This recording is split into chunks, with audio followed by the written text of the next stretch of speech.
everyone. So my name is Jay, and I'd like to take this opportunity just to take a look at these highlights from the Senate hearing with Mark Zuckerberg. I've watched a few clips earlier today, but I didn't see all of it in its entirety. Like, I saw the part about the hotel and that sort of thing. But I think it's really important to me because it's just interesting to see that our politicians spend so much time with this, grilling a billionaire, making a huge dog and pony show of it. I just don't really know if I believe that's a good use of our time and manpower. So we'll just take a look at it right now and see what we think, okay? We face a number of important issues around privacy, safety, and democracy. And you will rightfully have some hard questions for me to answer. It's fair with a breach of that. Before I talk about the steps we're taking to address them, I want to talk about how we got here. Facebook is an idealistic and optimistic company. For most of our existence, we focused on all of the good that connecting people can do.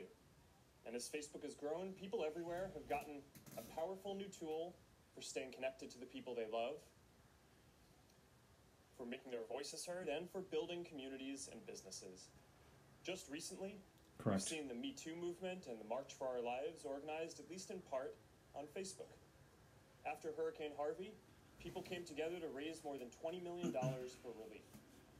And more than 70 million small businesses use Facebook to create jobs and grow. Did you say 70 million small businesses? But it's clear now that we didn't do enough to prevent these tools from being used for harm as well. And that goes for fake news, foreign interference in elections, and hate speech, as well as developers and data privacy. We didn't take a broad enough view of our responsibility, and that was a big mistake. And it was my mistake, and I'm sorry. I started Facebook, I run it, and I'm responsible for what happens here. After more than a accountability, I like it. Promises to do better, how is today's apology different, and why should we trust Facebook to make the necessary changes to ensure user privacy and give people a clearer picture it's a nice suit. Of your privacy policies? Thank you, Mr. Chairman. So we have made a lot of mistakes in running the company. I think it's pretty much impossible, I believe, to start a company in your dorm room and then grow it to be at the scale that we're at now without making some mistakes. And because our service is about helping people connect and information, those mistakes have been different in how we try not to make the same mistake multiple times, but in general, a lot of the mistakes are around how people connect to each other just because of the nature of the service. Overall, I would say that we're going through a broader philosophical shift in how we approach our responsibility as a company. For the first 10 or 12 years... These are all uncharted territories for a social media company. Our responsibility is primarily building tools that if we could put those tools in people's hands, then that would empower people to do good things. What I think we've learned now across a number of issues, not just data privacy, but also fake news and foreign interference in elections, is that we need to take a more proactive role and a broader view of our responsibility. It's not enough to just build tools. We need to make sure that they're used for good. And that means that we need to now take a more active view in policing the ecosystem and in watching and kind of looking out and making sure that all of the members in our community are using these tools in a way that's going to be good and healthy. So at the end of the day, this is going to be something where people will measure us by our results on this. It's not that I expect that anything I say here today to necessarily change people's view. But I'm committed to getting this right, and Seems I believe sincere. that over the coming years, once we fully work all these solutions through, people will see real differences. Facebook's been served with subpoenas from the special counsel Mueller's office. Is that correct? Yes. Have you or anyone at Facebook been interviewed by the special counsel's office? Yes. Have you been interviewed? I have not. I have not. Others have. I believe so. What is the point of these questions? Here because that. What is the point of that? If you already know the answer that I guess he hasn't, make sure that in then why are you asking it? Not revealing something that's confidential. I understand. That's why I made clear that you have been contacted. You have had subpoenas. Actually, let me clarify that. I actually am not aware of a subpoena. I believe that there may be, but I know we're working with them. Thank you.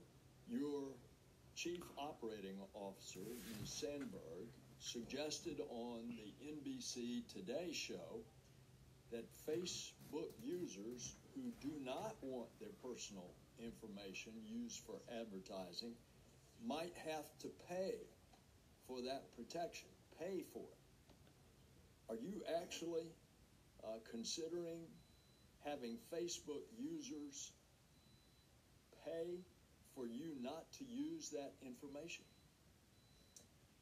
Senator, people have a control over how their information is used in ads in the product today.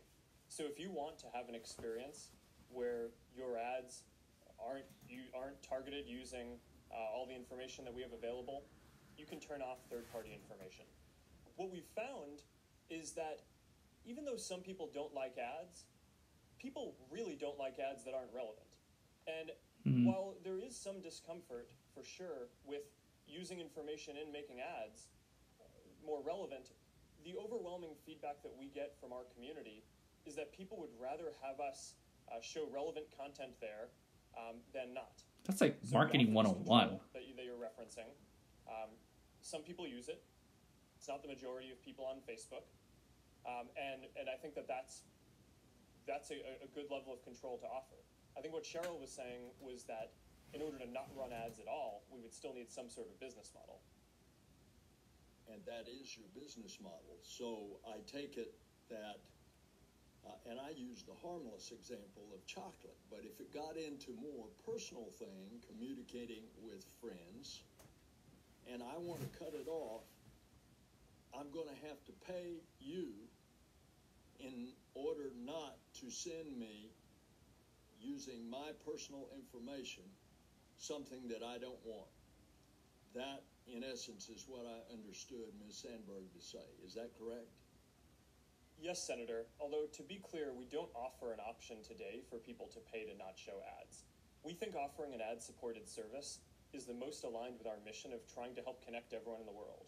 Because we want to offer a free service that everyone can afford. Okay. That's the only way that we can reach billions of people. So, therefore, you consider Let the guy my talk. personally identifiable data the company's data, not my data. Is that it? No, Senator. Actually, at the first line of our terms of service say that you control and own the information and content that you put on Facebook. You don't What we think do. you have a monopoly?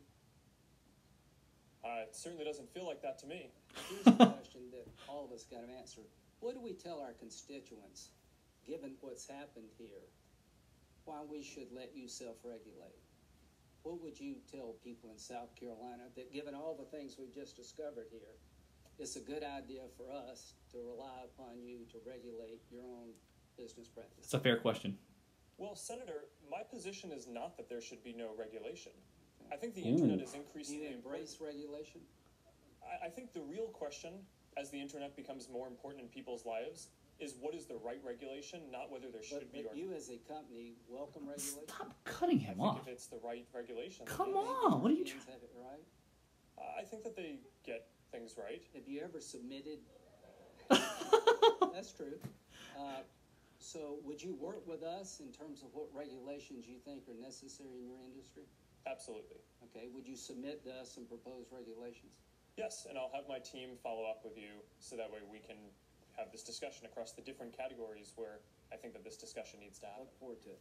Would you support a child online privacy bill of rights for kids under 16 to guarantee that that information is not reused for any other purpose without explicit permission from the parents or the kids?